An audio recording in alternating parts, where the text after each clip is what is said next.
Attorney, hello. please, for those of us who are not aware, please explain to us the meaning of Assistant to the council. Assistant to the Council, ICC.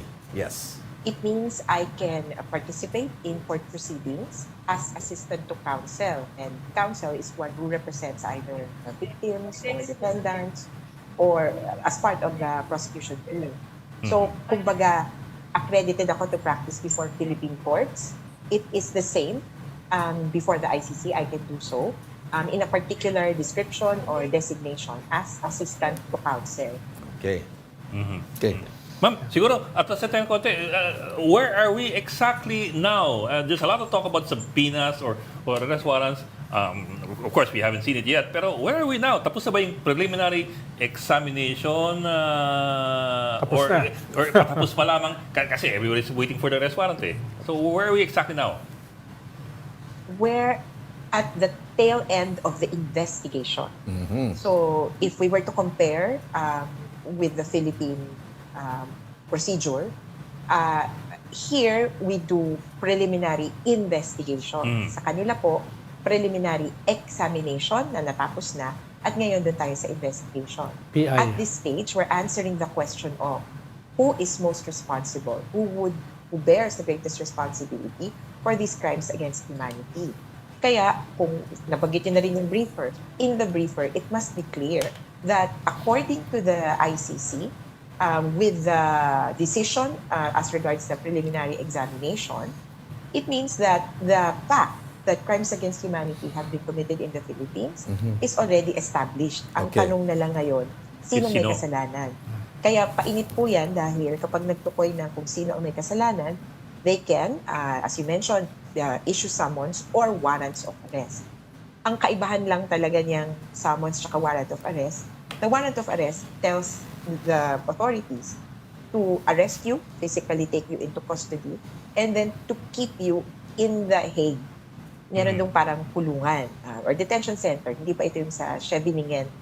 Ito yung detention center within the ICC premises. And then, you're being held for trial. That's all, essentially.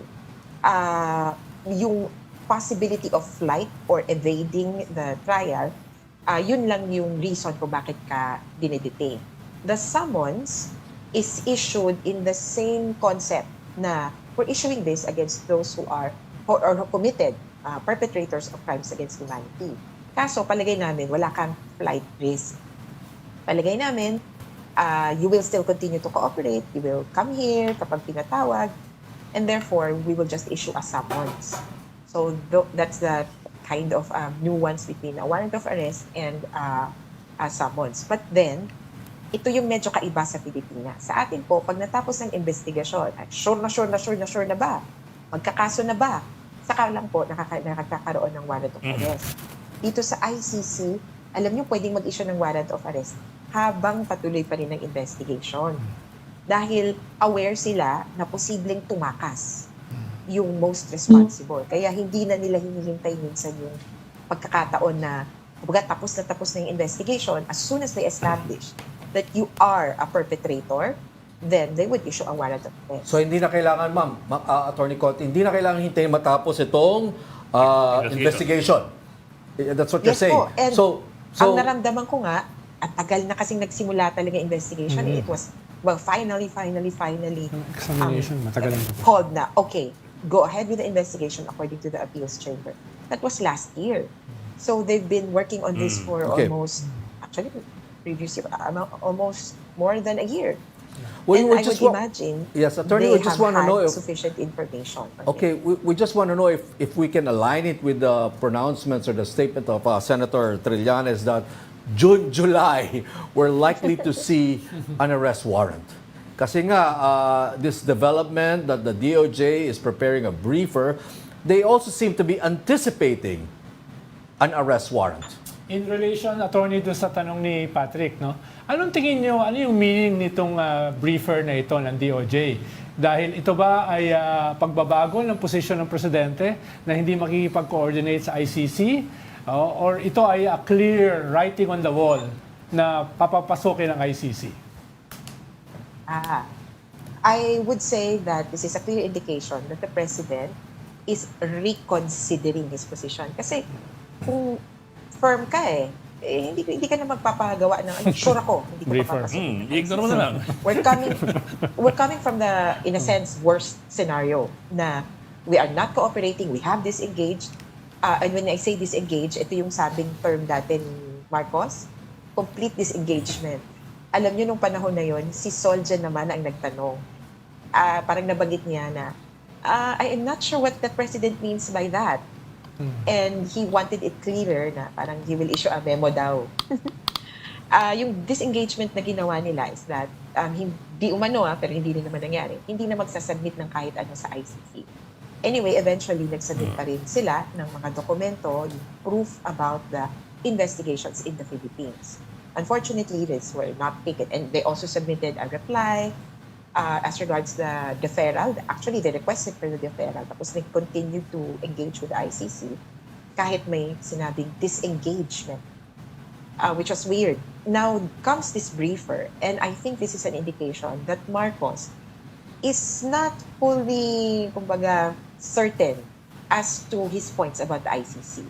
And if I may backtrack to the campaign, wala siyang sinasabi tungkol dito sa ICC noon di ba?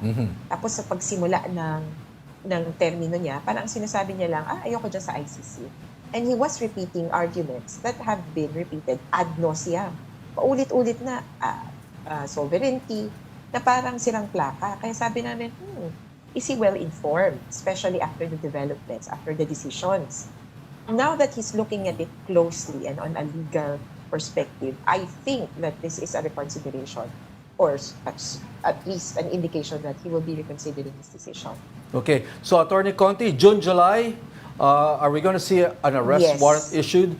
Will it be announced? Sa tansya po niyo, will it be announced? Because I understand that the ICC does not always announce when an arrest warrant has been issued because to prevent the accused from fleeing. So, Yes. are we going to see an announcement anytime soon?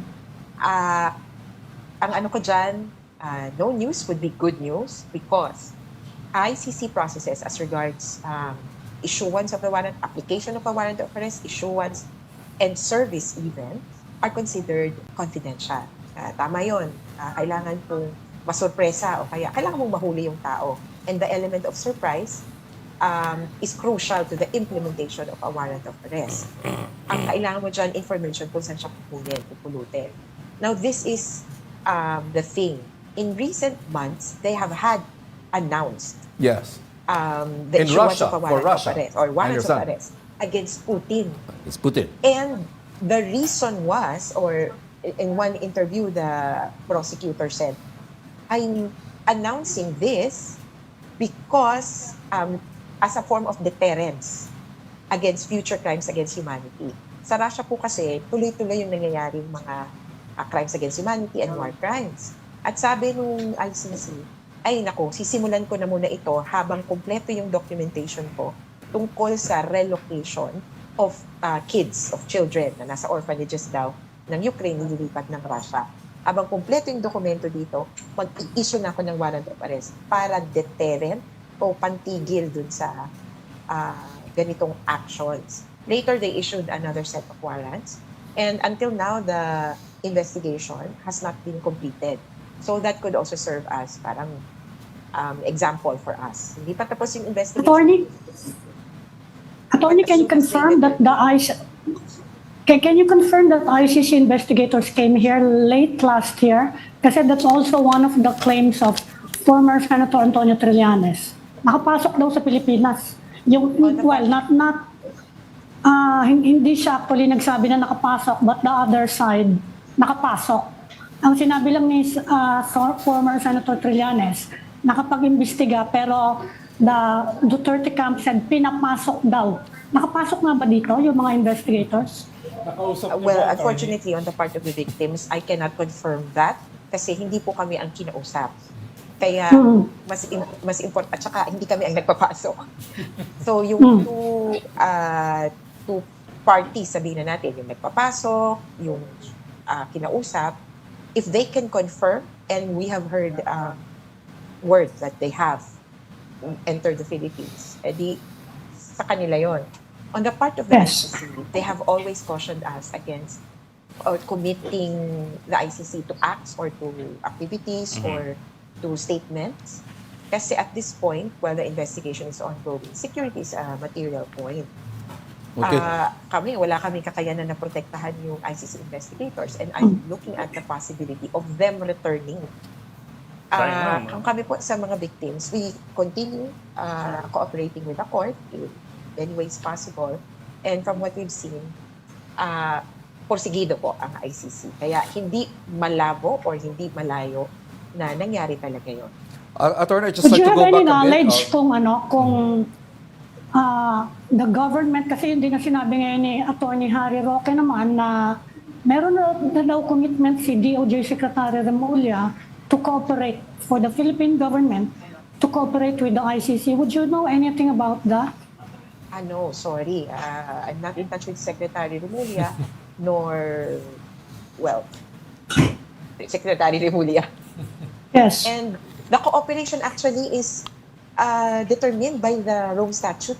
Kaya kung sa amin, Yes. tama lang Okay. na talagang mag-cooperate. That's what we've been saying for a long time. Attorney, I'd just like to go back a bit. You mentioned a while ago, is this official? Crimes against humanity in the drug war here in the Philippines have been, quote-unquote, established? Yes. That was definite in the preliminary examination findings of the Office of the Prosecutor, and that was the basis of the authorization to open an investigation. And this was an issue na kinontest ng Pilipinas. Sabi nila, hindi kami nag-i-investigate naman. Na natalo sila dito sa puntong yun. Kasi ang sinabit nila, 52 cases, naalala niyo ito, binabandera nila to mula sa ICC hanggang UN. We are investigating 52 cases, o ito. Sabi ng ICC, sige, tinignan na namin. That was over 6 months. Tinignan na namin, minonitor namin. Wala namang, hindi pareho ng ginagawa namin. Kaya magtutuloy kami ng investigation. And now, at this point, again, crimes against humanity have been committed in the acts of murder and other inhumane acts. Kasama po dito yung torture, possibly, and iniisip na namin yung mga illegal detentions, yung mga secret jail, yan. Asaklaw yan ng ICC investigation. Okay, and you mentioned that what needs to be done is... To some extent, they're also looking at, kasi yung ICC may focus dito, on sexual crimes. Okay.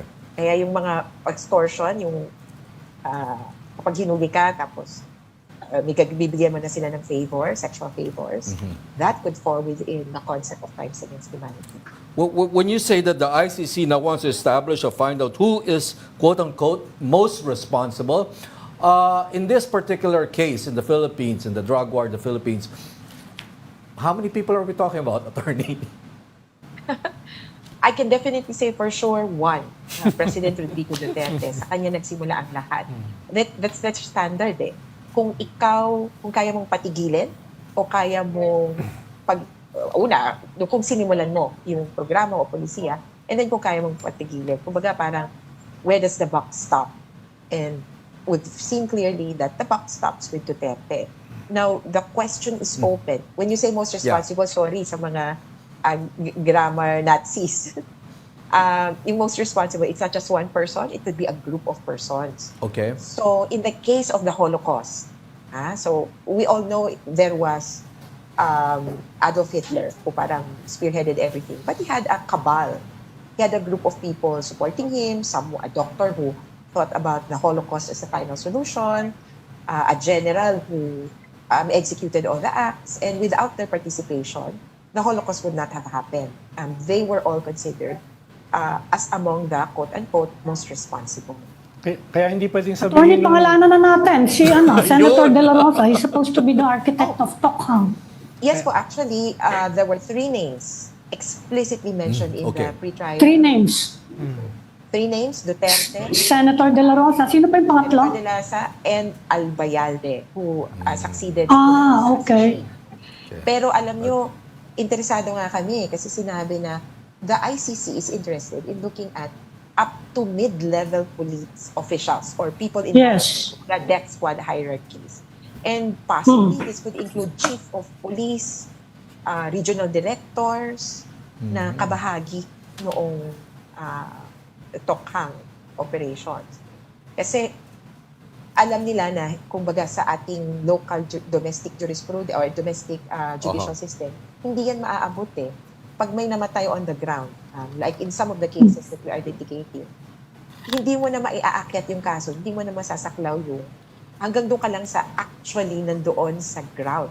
If you were to litigate a crime of homicide or murder, hanggang doon ka lang sa who were present on the ground. Hindi na yan aakyat sa chief of police, hindi na aakyat sa division leader, etc. Kaya sabi ng ICC, and precisely that's why we have these kinds of courts, doon kami sa mastermind. Yung hindi mo kaagad-agad matuturo, ang hirap din kasi wala silang usapan, wala silang kapatilan. And magaling ang ICC dyan, establishing patterns and connections with regard to state policy or organized crime. Attorney, I think this is the first time I'm hearing it, the name General Albayalde, the former PNP chief. Is his possible inclusion in an arrest warrant, is this based on their being mentioned in the preliminary examination? Could be. Pero sa preliminary examination, bansa lang yung binabanggit, di ba, attorney? Sa preliminary examination, bansa lang yung binabanggit, walang tao. Sa preliminary investigation, may tao. Sa preliminary examination, when they ask for authorization, after the preliminary exam, PE, nag-ask ng authorization to conduct an investigation and the names were there. Yan. There were those three names. Those three names. In the documents prior, there were other names, but medyo redacted. Itong tatlong pangalan ang siguro nakita nila na matindi. Kasi paano ba na-operate ang Tokhang? Okay. PNP. Kaya mukhang yung mga PNP chief, yan ang medyo may sabi. I don't know if they will cover the chiefs thereafter, pero we have an inclination that probably, especially during di ba nagpipik yung mga drug war killings? Pero di ba, What attorney, about Sara Duterte? Kung command responsibility yan as mayor of Davao City, kasi yung ibang crimes doon masakop nung siya ang mayor ng Davao eh. What about Sara Duterte? Yes, Ma'am Ami. But the name of Sara Duterte does not appear on the official or public records. But it is a clear indication already that she might be included when the ICC specified that the scope of the investigation will be from November 2011 until, June 2022. Eh, nung panahon na yon, vice mayor or mayor siya ng Davao. Yes. Yung period na yon is specifically for Davao. And they were talking about the Davao death squads. And we saw that at that point, Sara Duterte could be investigated at the very least. But we need additional proof to say that she was involved or she was one of the perpetrators. I think one of the possible witnesses na tinutukoy ngayon, di ba, pakalat-kalat, sina Las Cañas, sina Bato, Bato. Sinasabi nila may role talaga si Sara Duterte. So, it depends on how the ICC will consider or appreciate their testimonies. And if they say so, at the minimum, there could be a summons to cooperate against Sara Duterte for the investigation at the least. pero di ba, attorney, yung history ng ICC, ang focus usually nila sa ganyang mga kaso, yung principals, hindi masyadong marami yung kinakasuhan nila. Kahit may mga involved sa killings, may mga involved sa murder, sa human rights violation, they focus on the principals to strengthen the case. Ayun, so precisely, hindi mapapasok dito ang mga foot soldiers. Hindi sila makakasuhan, hindi sila masasaklaw ng investigation. Kaya yung mid-level sa hierarchy, up to the top level, yan yung iimbestigahan. Pero yung kakasuhan would be those who would be considered most responsible. And again, when you say that, sino yung may chance or sino yung parang last clear chance to say, ayokong pumatay. Huwag tayong mag-ooperate ngayon. Huwag tayong magtotokha ngayon. Kung ganong level ka at wala kang, kumbaga, walang lash out sa iyo na walang negative impact, you still remain in office, then I guess, kasi kumbaga may discretion ka to stop the killings or to start the killings, that could be included in the ICC case. Meron kasi ding sinasabi na, yung parang conspiracy. And it's not always in the manner that we think of it na nag-meeting ang lahat ng mga police chief o kaya pinatawag sa Malacanang, hindi ganon. Kaya pwede, depende yan sa appreciation ng ICC and how they would establish na, kumbaga, quote-unquote, chain of command. Kapag nandun ka sa punto na you can decline or you can stop the killings, then baka pwede kang makonsider as part of the whole group that can stop or order the killings. Attorney, balikan ko lang yung briefer. I'm trying to divine kasi the significance of the briefer. The fact that there's a briefer and the fact that they announced the briefer, I was wondering if you see any messaging there by Malacanang. Kasi they didn't have to announce the briefer. And secondly, if you intend to ignore, as they've been saying, they will ignore any summons. Won't coordinate. Why do you bother the briefer and then announce it? A clear political Right. statement. And there's a very, pakibalikan na lang din po, no? Pero there's a very telltale phrase, yung parang sinasabi nila, according to the existing policy framework. And that means na, as of now, we will not cooperate with the ICC, hindi kami mag-engage. But that means, therefore, that if the policy framework changes, then the briefer could go the other way. Hiling lang namin na ang briefer is as thorough and as fair as possible. Okay. Total lawyers naman ang gagawa. Sana fair at hindi, kumbaga, kumikiling na papaboran natin na hindi tayo mananagot dito. Hopefully as well, it points out that the ICC case, if ever it proceeds to trial, will be against an individual person. It will not be an indictment of the Philippine government. However, masisingit lang talaga yung indictment of policy. Because, as we all know, Tokhang was a government policy from 2016 onwards. Kaya, yan yung kailangan makonsider. Sana rin, ma-include yung points about why the killings continue under BIDA. Kasi parang yung policy framework sa ICC, actually, ito pa nga ang sabi namin, even the war on drugs declared by Mayor Duterte militates or aggravates the ICC situation against President Duterte because the claim of the ICC, yung storyang, yung naratibo nila ay merong presidente, dating mayor, naging presidente, yung ginagawa niya na patayan o nangyayaring patayan sa Davao nung siya ang mayor, ay naging widespread, naging nationwide, noong panahon na presidente siya. Tapos, ito ngayong bumalik siya sa Davao, retirado, at yung anak niya ang mayor, nagkaroon ng war on drugs at nagkaroon ng patayan.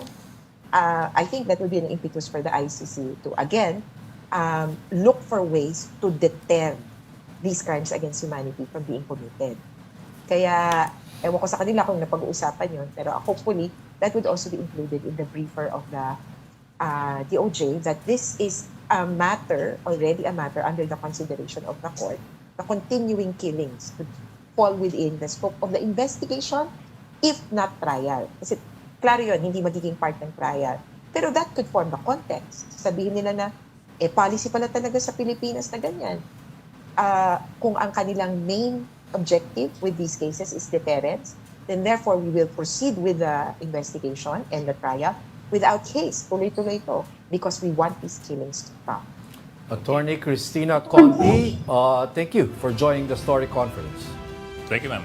Thank you. Ingat. Thank you, Attorney.